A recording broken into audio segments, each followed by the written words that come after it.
Good morning, everyone, and welcome to Linda Sue Plants for You.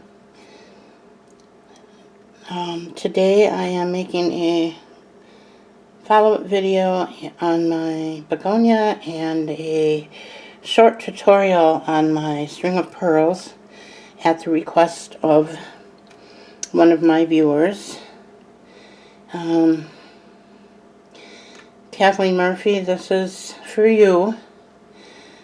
We both, I guess, struggled with the same plant. She purchased one that was in trouble, and she is currently bringing it back to life. And for those of you who haven't seen my previous videos, let me see if I can get myself out of the sun here a little bit. This plant really went through some trauma when I knocked it. I had it on a plant stand and knocked it over. It fell on its head. It pretty much, little by little, started to die on me, and I thought it was gone. And I repotted it in this terracotta pot. It had one leaf left on it, and I soon lost that one. But the good news is it is coming back great guns. I'm hoping that you can see the color in this. The sun is shining kind of in a weird direction right now. So I'm not sure if you're seeing what I'm seeing, but hopefully you are. And as you can see, we have got some very, very healthy growth going on here. And there's more underneath. More shoots coming up. You can see right there. I am very, very happy that this plant came back for me. I did see some like this at Lowe's when I was there on Monday night. But you know, for me there's just something special about being able to revive a plant that's on its way out. It gives you, I don't know, a feeling of satisfaction, I guess. At least it does for me. And I'm so happy that it's coming back. So that's my update on my Rex begonia. And like I said, as you can see, the color is wonderful. I'm going to take it out of the sun once and see if that helps. No. Maybe. Just a little different view. It's unfortunate that the camera can't pick up what we see in real life, because the color that I'm looking at in real life as opposed to what I'm seeing on my camera screen is not even close. But you get the idea. Okay. Alright, there is my begonia update. I will be back in just a moment, and we're going to talk about my string of pearls. Be right back. Alright, and here we are again on one of my east windows in my dining room. Just thought I'd give you a quick overview of some of the plants that are right next to my string of pearls. Getting lots of flowers on my lipstick plant, as you can see. I've got about 8 or 9 flowers now on that plant. It's growing great.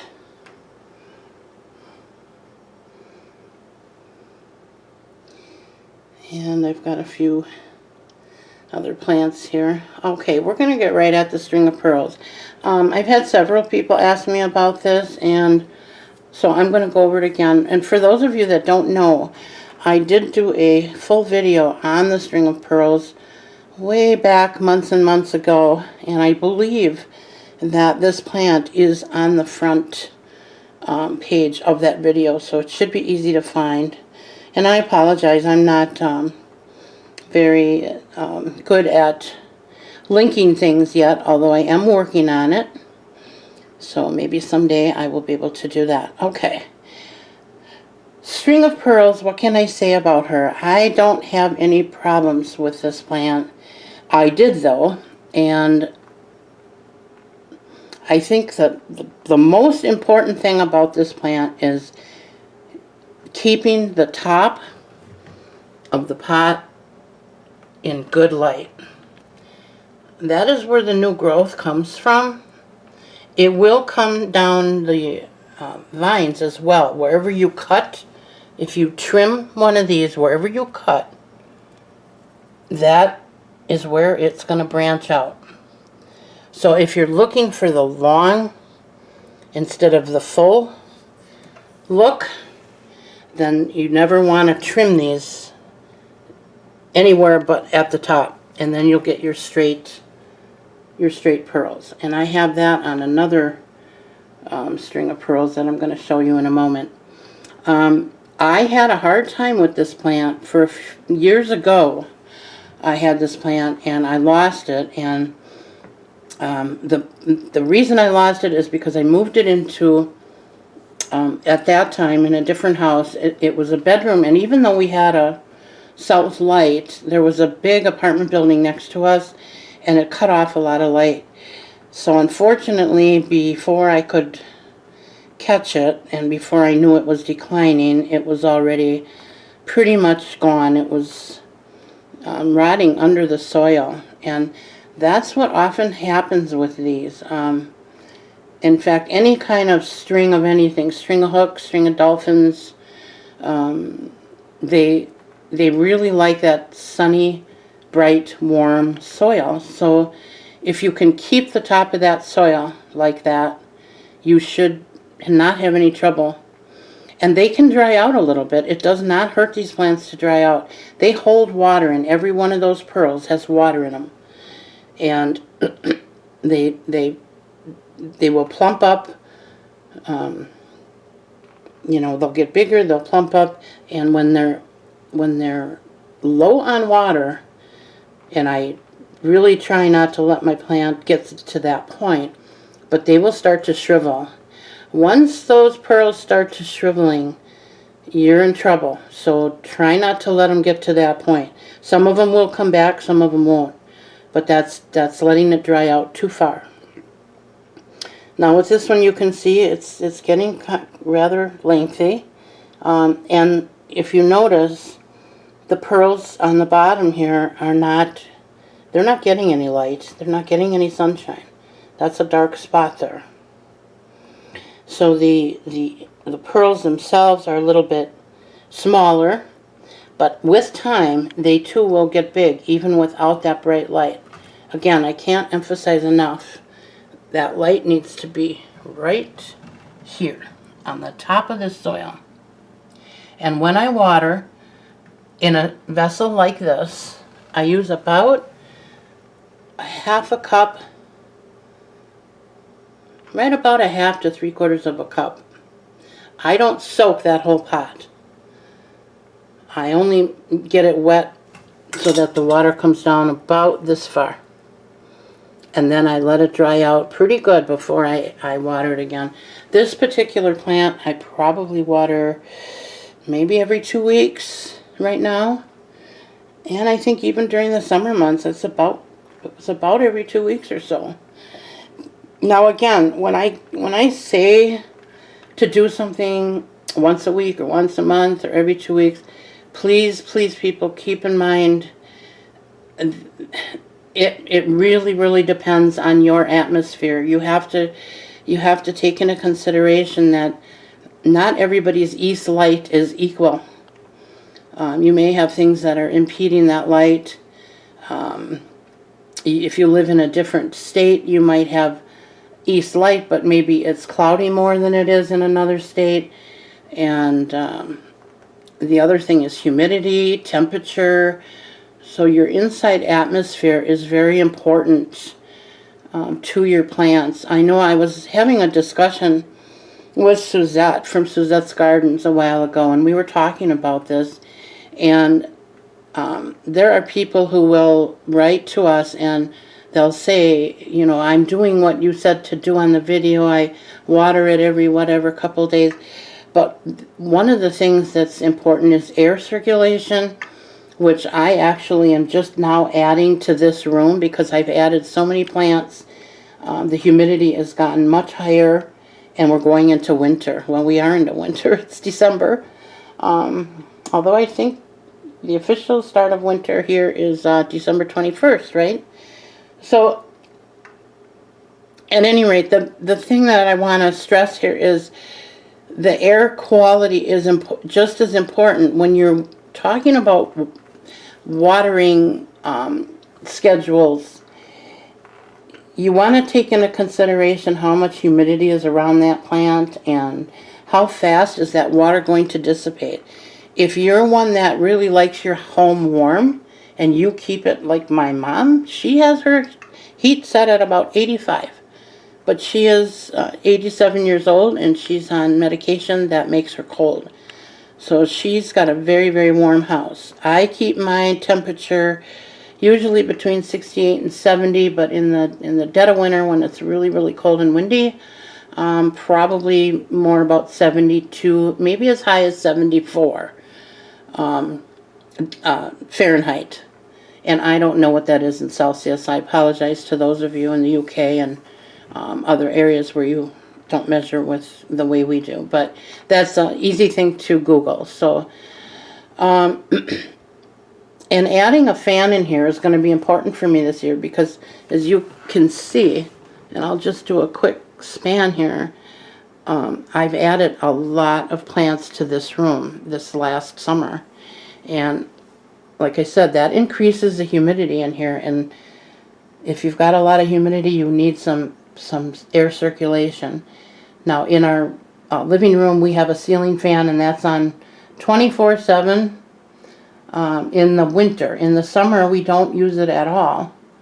But in the winter, I have it on because we have cathedral ceilings, and I need to push that heat back down because heat rises and it goes up into the peak of the ceiling. So it makes our furnace run harder. So we have that on in the winter. In the summertime, I run the air conditioning, and I keep it at about 70. So that's what we do in our house. If I can help, if you have questions, definitely put them in the comment section, and I'll do my best to help you or to answer your questions. But like I said, it's very difficult not being there. I know my daughter has called me with questions, and it's very hard without seeing a picture or really knowing the atmospheric conditions. It's so hard to try to decipher when there's a problem without seeing it in person. But I will definitely do my best to help you. Okay, I don't mind at all. All right, so we're going to get back to our string of pearls. I use distilled water on almost all of my plants now, and I know for some that's an expense you can't absorb. My husband found distilled water at Menards, and he buys them by the case. They're 3 gallons in a case, and it's $2. So it's less than 70 cents a gallon. It's very economical, and my plants love it. They do much better with that than they do with my well water.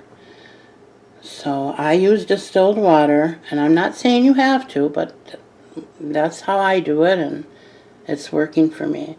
This is a cutting that I'm starting for my granddaughter, and this one has taken a little longer than normal, but it's all right. It's, as you can see, it is growing. It's getting new shoots. You can see the tiny shoots. And you can also see where I let it go too long, and there's some shriveling of those pearls.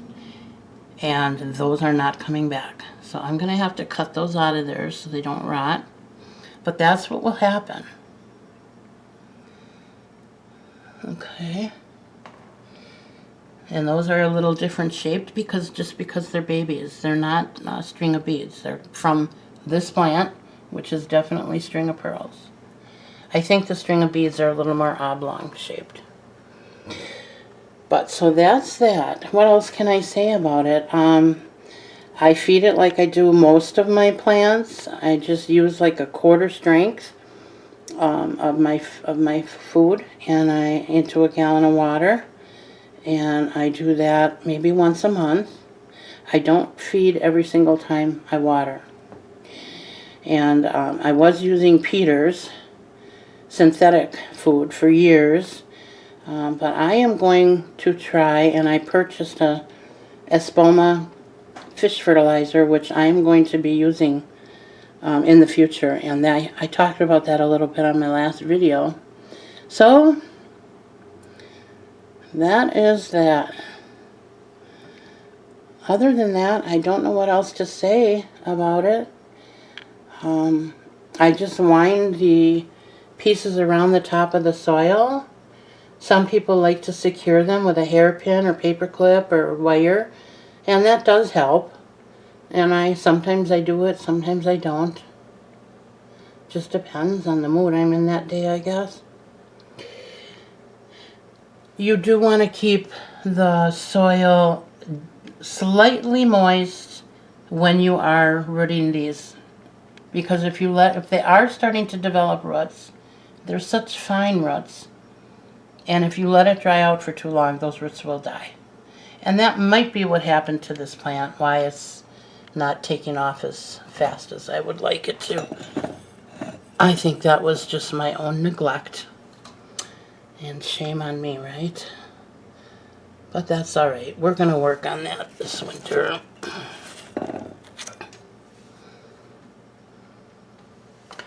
All right, I've got another string of pearls, as you can see over there.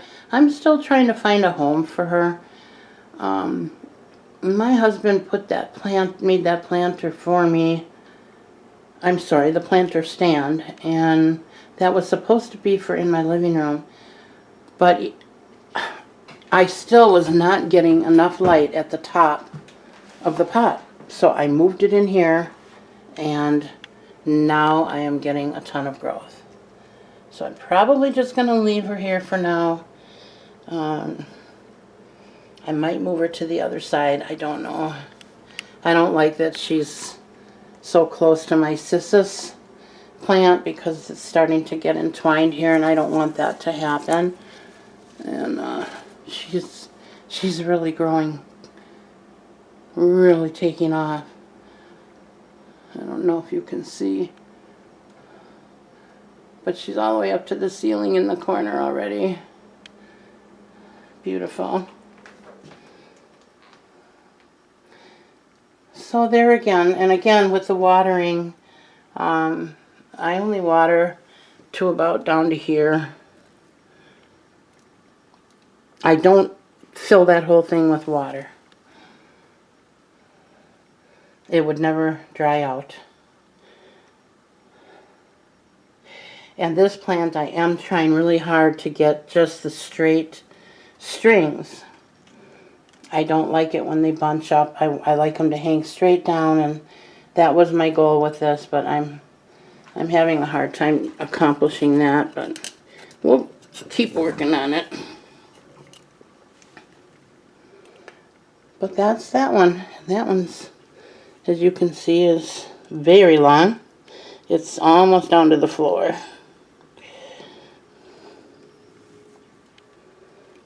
Okay.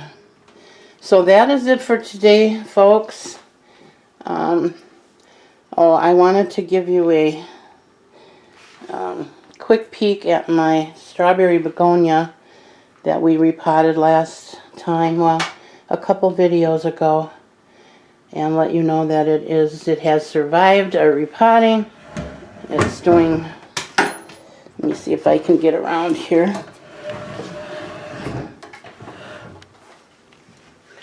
There we go. I'm sorry about that. Okay. It has survived, and she is growing like crazy. She's getting a lot of new shoots in here, and I don't know if you can see that. Lots of new babies in there, and very, Very healthy and lots of new shoots. As you can see, this is how they start out, and then they get the flower or the leaf at the end of it. Okay, my friends, that'll be it for now. I do have some other videos planned, and I'm not sure if I will get to them today or not. I'm trying to take advantage of having good days here and feeling good. So thank you all again for your support, and I hope to see you in the next video, or I hope that you come to see my next video. I don't get to see you. Alright, well, thank you so much again for watching, and you all have a great day. Bye now.